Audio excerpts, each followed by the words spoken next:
Et yop tout le monde, c'est World, j'espère que vous allez bien, en tout cas moi, la forme. Aujourd'hui, une nouvelle vidéo, je vais vous apprendre à faire un terrain pour des scorpions tropicaux. Donc c'est des espèces qui ont besoin de beaucoup d'hygométrie.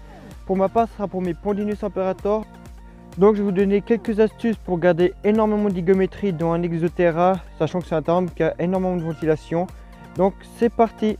Pour commencer, le terrain fait 60 de long, 45 de large et 45 de haut, mais 30 de haut suffit largement. Donc ensuite, comme vous pouvez le voir, j'ai mis un tapis chauffant pour plusieurs raisons.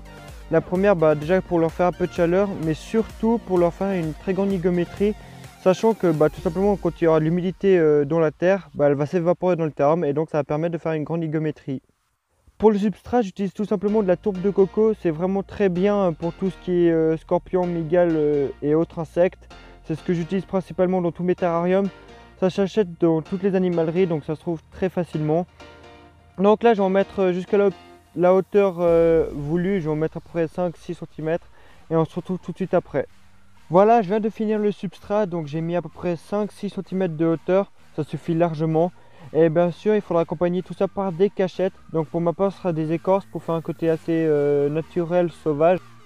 Donc voilà, je viens de finir de placer toutes mes cachettes. Donc là, on a fait plus de la moitié du terrarium. Il manque plus grand chose pour finir. Donc vous pouvez voir, il y a pas mal de cachettes, hein. Ils peuvent se cacher là-bas dessous, il y a quand même une là-bas. Donc ça c'est assez cool. Donc vous pouvez voir, c'est vraiment bien, ils ont vraiment beaucoup de place. J'ai mis la gamelle d'eau ici. Et donc là on va chercher des feuilles mortes dehors. Je vais vous apprendre à comment les nettoyer et à les sécher et les désinfecter, etc. Donc là je suis en forêt, comme vous pouvez le voir, il fait beau, il fait chaud, donc ça fait vraiment plaisir. C'est très agréable. Donc je suis en forêt, comme vous pouvez le voir, enfin en forêt, je suis à côté de chez moi. Et là vous pouvez voir, il y a pas mal de feuilles mortes un peu partout. Donc là je vais en ramasser une grande quantité. Ça servira, un, pour mes scorpions et deux, pour tout simplement le nourrissage des larves de coléoptères. De retour à la maison, on va passer au nettoyage des feuilles.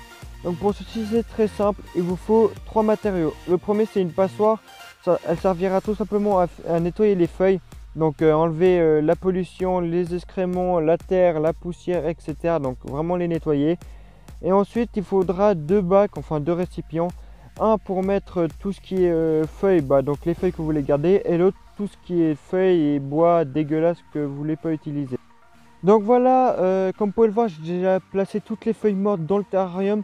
J'ai oublié de préciser quelque chose de très important. Après le nettoyage des feuilles que vous voulez garder, il faudra vraiment les passer au micro-ondes une petite minute, juste de quoi bien enlever toutes les bactéries pour bien les désinfecter. Donc c'est vraiment ça le plus important. Ensuite pour l'hygométrie, donc ma petite astuce pour les Exoterra, c'est de mettre tout simplement une fine couche de plexiglas sur le grillage. Donc je les coupe dans les dimensions du grillage. Donc là j'ai mis les 4.